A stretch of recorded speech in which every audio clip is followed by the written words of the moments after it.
नमस्ते दोस्तों, आज हम एक ऐसे विषय पर चर्चा करेंगे जिसके लिए कोई कुछ भी नहीं सोचता, जिस पर कोई ध्यान भी नहीं देता कि वास्तव में ये विषय होना भी चाहिए या नहीं। वो अपने जीवन से इस विषय को नहीं जोड़ते। वो समझते हैं कि इस विषय का हमारे जीवन में कोई लाभ ही नहीं है। ये विषय है सृष्टि की आयु का, कि सृष्टि की आयु कितनी है। आप जानते हैं दोस्तों कि संसार में बहुत सारे मत मतांतर हैं। हिंदू, मुस्लिम, सिख, ईसाई, जैन, बौद्ध, यहूदी, पारसी, तो ये सभी अपने अपने मत को रखते हैं कि सृष्टि को बने हुए इतनी इतनी आयु हो गई है। सब अलग अलग बताते हैं। तो दोस्तों, आज हम इस विषय पर ही चर्चा करेंगे। उससे पहले आप मेरे इस चैनल को सब्सक्राइब अवश्य कर दें, मेरी वीडियो को लाइक करें, शेयर करें और इस पर कमेंट भी करें, क्योंकि आपका एक एक कमेंट हमें बताता है कि वास्तव में हमें और कौन से विषय पर वीडियो बनानी चाहिए। तो आइए दोस्तों, शुरू करते हैं। जैसा कि मैंने अभी बताया कि संसार में बहुत सारे मत मतांतर हैं, जिनके लोग इस सृष्टि की आयु को अपने अपने आधार पर सिद्ध करते हैं।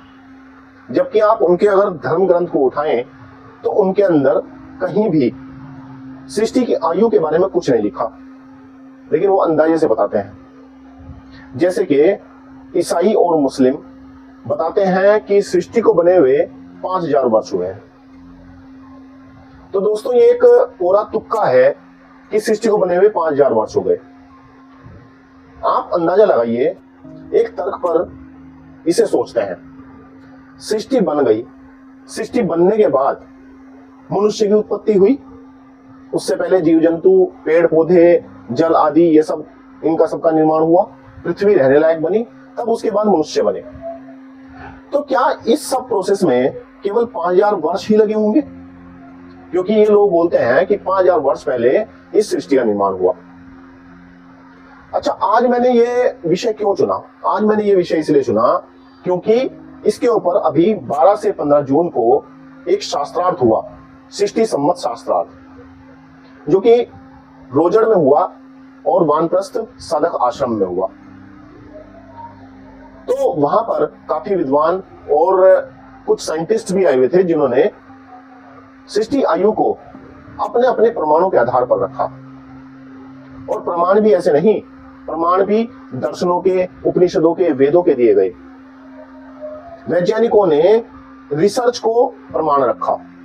इन्हीं विद्वानों ने अलग अलग अपनी प्रस्तुतियां दी। जैसे कि कुछ लोगों ने बोला कि सृष्टि को बने हुए 1,96,08,53,976 वर्ष हो चुके हैं। और इसमें भी यहां पर दो मत खड़े हैं। एक तो मानते हैं कि 1,96,08,53,976 वर्ष हुए हैं, तो दूसरे कहते हैं कि 1,97,00,00,000 वर्ष हो चुके हैं। तो यहां पर भेद क्यों आता है? और एक बात और मैं बताना चाहूंगा कि केवल हमारे सनातन धर्मी ही इस बात की पुष्टि करते हैं कि सृष्टि को बने हुए लगभग 2 अरब वर्ष हुए हैं। और जो आधुनिक विज्ञान है वो भी यही मानता है, लगभग उसकी भी यही गणना है कि हमारी सृष्टि को बने हुए लगभग 2 अरब वर्ष हुए हैं। तो यहां पर जब विद्वानों ने 1,96,00,00,000 को सिद्ध करने का प्रयास किया, तो यहां पर बहुत सारे विद्वानों ने 1,97,00,00,000 बताए। तो इसमें भेद कहां आता है? इसमें भेद यहां पर आता है कि इस श्रृंखला में, जो शास्त्रार्थ की श्रृंखला थी, उसमें एक आचार्य और आए हुए थे, जिनका नाम है रूपचंद दीपक जी। तो उन्होंने वास्तव में बहुत सारा जो ज्ञान था इस सृष्टि सम्मत के विषय में, वो हमारे समक्ष रखा। उन्होंने बताया कि 1,97,00,00,000 वास्तव में सृष्टि सम्मत है और 1,96,00,00,000 मानव और वेद सम्मत है। तो यहीं पर इसीलिए डिफरेंस आता है कि ऋषि दयानंद ने जो ऋग्वेद आदि भाष्य भूमिका में उन्होंने प्रमाण देकर बताया इस बात को कि 1,96,00,00,000, इसलिए ऋषि दयानंद ने माना कि उन्होंने पुराना जो था 1,97,00,00,000 का, वो उसमें ऋग्वेद आदि भाष्य भूमिका में नहीं बताया। तो सृष्टि सम्मत जो बैठता है वो वास्तव में जो उन्होंने बताया कि 1 अरब 97 करोड़, और जो सृष्टि के भोग अब रहते हैं, जो हमारे भोग रह गए हैं, वो हैं 2 अरब 33 करोड़ 32 लाख 27,024 वर्ष। तो यहां पर ऋषि दयानंद ऋग्वेद आदि भाष्योमिका में बताते हैं कि 1 अरब 96 करोड़ वर्ष बीत चुके हैं और 2 अरब 33 करोड़ 32 लाख 27,024 वर्ष अभी बचे हैं। अगर हम इनका योग कर लेते हैं 4 अरब 29 करोड़ वर्ष बनते हैं, जबकि 1 अरब 97 करोड़ अगर हम जोड़ते हैं तो यहां पर बनता है, यहां पर जो योग बनता है वो बनता है 4 अरब 32 करोड़ वर्ष।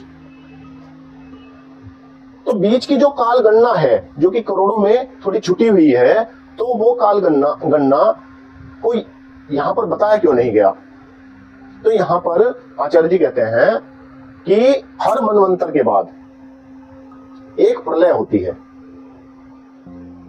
यानी कि जल पलावन होता है, और उस जल पलावन की जो गणना है, उस समय जो गणना बनती है, मनवंतर से मनवंतर को जोड़ने की जो संधि है, उसका जो समय है, उस समय को अगर हम जोड़ लें, क्योंकि 13 बार ये संधि होती है, हर मनवंतर के बाद एक संधि होती है, और इस संधि को जब हम जोड़ लेते हैं तो ये लगभग वही समय बैठता है जिसका कि यहां पर डिफरेंस बना हुआ है। तो वैदिक रीति से अगर हम माने तो यहां पर अभी तक 1 अरब 97 करोड़ वर्ष बीत चुके हैं सृष्टि के बने हुए। हाँ, मानव आए वो 1 अरब 96 करोड़ उसे मानते हैं कि जब से मानव आए तब से हमारे जो ब्राह्मण है वो एक एक काल की गणना करते आ रहे हैं। वो अपने संकल्प पाठ में इसे बोलते भी हैं। हमारे पास इसका प्रमाण है कि एक एक दिन हम लोगों ने जोड़ा है। इसलिए काल की बिल्कुल ठीक ठीक गणना, सृष्टि की जो बिल्कुल ठीक ठीक गणना है जब वो बनी है, तो ये सारी सनातनियों के पास है, क्योंकि इसके प्रमाण दर्शनों में भी हैं। वैशेषिक दर्शन का आचार्य जी ने उदाहरण दिया है कि उसके अंदर प्रलय और महाप्रलय दोनों का विवरण दिया गया है। तो प्रलय, ये जो खंड प्रलय है इसे बोला गया, जो कि संधि है, मनवंतर को मनवंतर से जोड़ने वाली जो संधि है, जिसमें जल पलावन होता है और जिसमें पृथ्वी बनी की बनी रहती है, लेकिन जो उस पर रहने वाले जीव हैं वो सब समाप्त हो जाते हैं। जल भर जाता है जिससे कि पृथ्वी फिर से नई हो जाती है और नए प्रकार से फिर से वैदिक रीति चलती है। तो यही आचार्य जी ने यहां पर बताया है।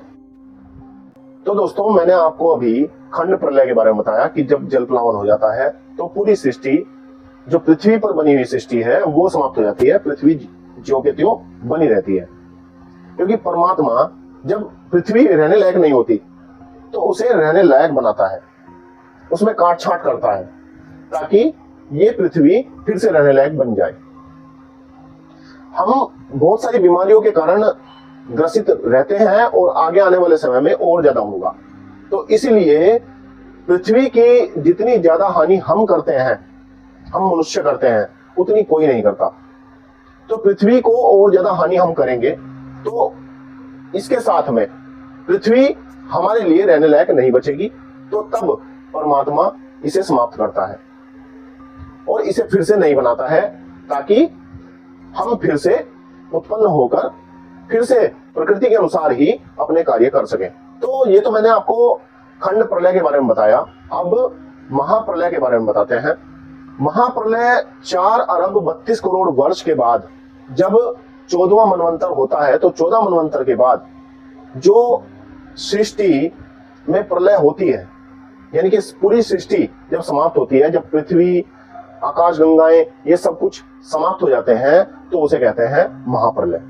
उसमें जो समय लगता है, उस समय की अभी गणना ठीक ठीक किसी के पास नहीं है, लेकिन ये पक्का तय है कि अभी तक सृष्टि को बने हुए 1 अरब 97 करोड़ वर्ष हुए हैं और 2 अरब 33 करोड़ वर्ष अभी बचे हुए हैं। सभी जितने भी वहां पर विद्वान थे, उन लोगों ने यही माना कि हाँ, वास्तव में सृष्टि को बने हुए 1 अरब 97 करोड़ वर्ष हो चुके हैं।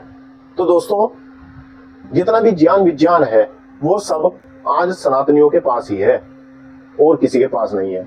सब झूठ के पुलिंदे मानते हैं और इन झूठ के पुलिंदियों को लेकर ही वो चल रहे हैं। तो दोस्तों, आपको मेरा ये वीडियो कैसा लगा? आपको कुछ इंफॉर्मेशन मिली तो आप मुझे जरूर बताइएगा। मेरी इस वीडियो पर मैं फिर से कहता हूं कि कमेंट अवश्य किया कीजिए और इसे लाइक और शेयर ज्यादा से ज्यादा करें। धन्यवाद। नमस्ते जी।